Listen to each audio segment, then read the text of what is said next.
Hey, what's up? It is Babs back with another one. Again, usually I'm in the studio down in Tampa, but we are up in New Jersey for the Mbrace Summit out here at Brooksdale Community College. Now, I am sitting here with a radio legend. Tell everybody your name and where you're from. I am Deja Vu. I am originally from Jacksonville, Florida. Of course, now I'm on the air at WBLS and, of course, nationally syndicated through ABC Audio. It is such an honor to be sitting with a radio personality, a radio legend. That's so interesting. Radio legend, but I like it. I like it. Keep it going. A lot of people aren't in the game. They can't say that they've been in the game to create a legacy. Yeah. Now, when did you get started? Just a couple years ago, because I'm only... But no, I got started back in the day when radio was still fun. Radio was radio, yeah. People making a lot of money. People were making a lot of money. I came in right on the cusp of it. Okay. So I was like... I snatched them, and then they were like, but you had to fight for your right to get your party on. Yeah. So how would you say radio has changed? Radio has changed technologically because of the advancing with digital era, everything starting from way back with Napster all the way to where we are now with the Spotifys of the world. And it's shifted the listening because now there's music sourced so many ways. You can get it from your phone, from YouTube, from TikTok, all that. Stars are being made on social media where it seems like sometimes we might not need radio as much. But I tell you this, and I will say it again, Babs. Radio is still the #1 audio medium. Yes, you still need us. You still need us. Now, I'm sure you get this a lot. You are so beautiful. You're too beautiful to be on radio. You should be on TV. I know you have gotten that over the years. So have you gotten chances, I'm sure, to be on like news and talk about your show and then be a panelist for celebrity gossip?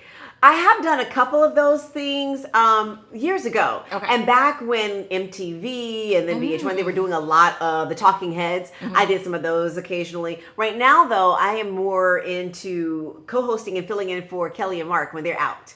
So, yeah, I do that. Wait a minute. Kelly, like... Kelly Ripa. Kelly Ripa. Marcus Waylon. Okay. Then she told herself, I don't know why she calling me a legend. Girl, radio legend. Yeah, I'm the announcer for them. Okay, no, that's still good. Yeah. That's still good to even make it into that space, especially as a Black woman. Absolutely. You don't see a lot of that, and the representation is needed. And I think it's also given people a different perspective of what they would think an announcer does or a radio person is doing. So it's a new level to extending the brand as well as what I'm doing career-wise. Now, even though a lot of people don't see us, right? Talk to us a little bit about the struggles of being an African-American woman in a radio broadcast space. There are a lot of struggles because, number one, we are not really in positions of authority. Now, I have been a program director, assistant program director, and there was a movement at one point, maybe like in the mid-2010s, where you were seeing a lot more women who were African-American and Latino being promoted in the industry. You don't see it as much anymore, especially with the downsizing of a lot of the different stations and the places where you were able to get your footing in the smaller markets. They're now being run by brand and regional managers, so it's a lot more challenging. But what I tell people is to create your own space, create your own lane. So don't rely strictly on the major corporations. Get Babs Incorporated and start doing what you do. And that is how you find purpose, significance, and more money. I love that. And that's what I need to do for 2025. Come on, sis. I gotta stand on business. Come on.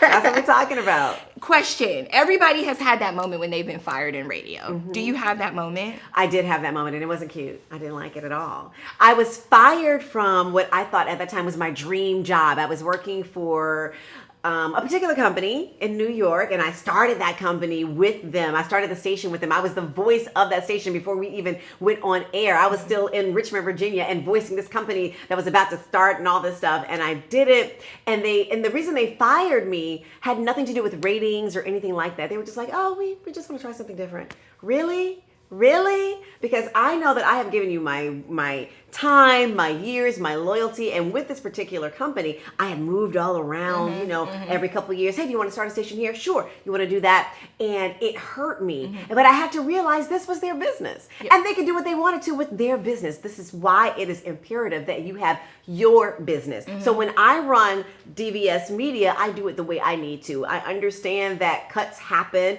but even though they say it's only business, it's still personal. So you want to still interact with whomever you're doing stuff with in a kind way, because you never know when that stuff is going to come right back to you. And time after time, we see it happening. The leaders, the program directors, the VPs chopped because of whatever is going on economically or with the company. And so I always go back to that moment of, they said to me, thank you for your years.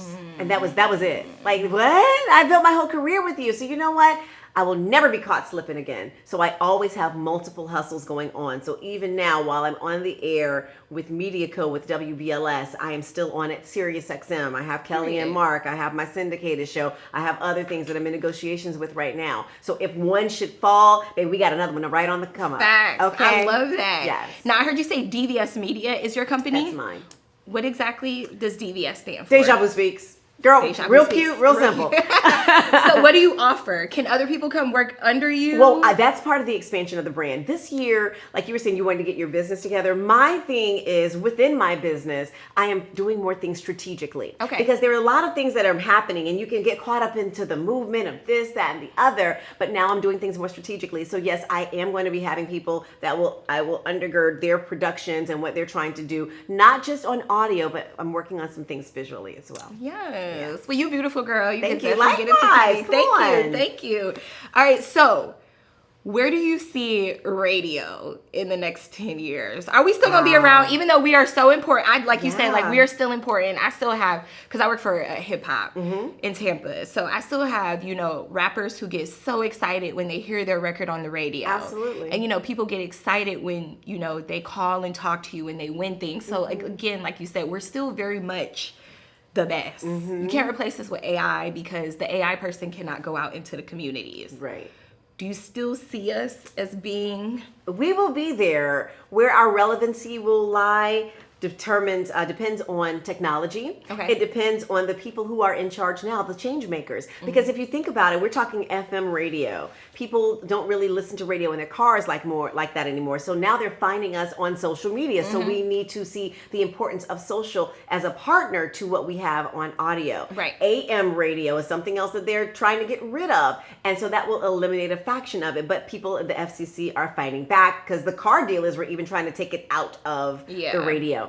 So I don't know where it will be. I don't think that we will be gone because, again, our interaction is so different from anything else that you hear. People can remember what I said my sister wore to the prom and what I said, oh, how's fabulous you cooking a meal because I talked about me cooking. Right. So they connect on a different level than they do just if you were doing news or even visually. So I think we'll be here, but it remains to be seen in what aspect. Yeah, man. And, a lot of things that I'm seeing nowadays that don't make me too happy is I don't care what color you are when you're on urban stations, as long as you're a part of the culture. Absolutely. I'm starting to see a lot of non-melanated people in our spaces that are not a part of the culture at all. And it seems like people like that are getting promoted and getting on-air jobs. Any thoughts on that? You do see that, but this is what happens. Because our culture, we create the cool. We are the creators of cool. Okay? Yes. We create the culture.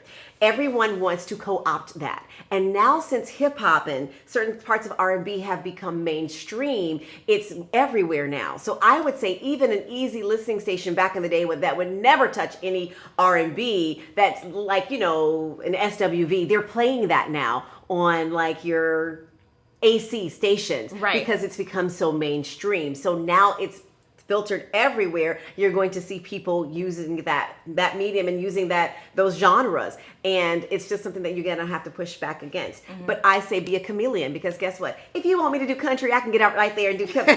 Maybe I can do it. All right. That's the latest one from Blake Shelton. He and his wife. Baby, don't play with me. So this is what I say. Learn everything. Be everywhere. I started out in jazz radio. I was talking about it there. It's the all jazz weekend. I did that at 19, 18 years old. I couldn't even get into the club, but I'm on the radio doing the all jazz weekend. I love your that. favorite songs. And so make sure that you're not just, it's so-and-so coming up right now. This is a Lil Uzi Vert, blah, blah, blah. Make sure you can do more than that. So when they say, hey, I'm coming over here. Hey, I'm coming to your job. How about that? That's Katy Perry on Z100. You can do that. Yes. And go in there and capitalize on those positions as well. So don't limit yourself. 2 biggest takeaways. Don't limit yourself. 3 biggest takeaways. Don't limit yourself. Yeah. Be a chameleon and start your own. Come on. Start your own. That's it. Now, where can people follow you at on all socials? You can find me at Deja Vu Speaks on my personal and official Deja Vu show on all platforms. In closing, what do you want to tell that little girl that wants to get into the broadcasting field? I want to say the same thing that I said to you. Go out there, learn everything, and just do it. Right now, you have your phone, you have the iPad, you have YouTube, TikTok. You can start your own radio station. Yes. I had a radio station, but it was just like the paper towel holder. WXYZ. I could not, if I had what you had, oh my gosh, I'd be a gazillionaire, right? I'd be Ryan Seacrest right now. No, but young girl, go out there, live your dreams, get your goals, and get on that microphone now.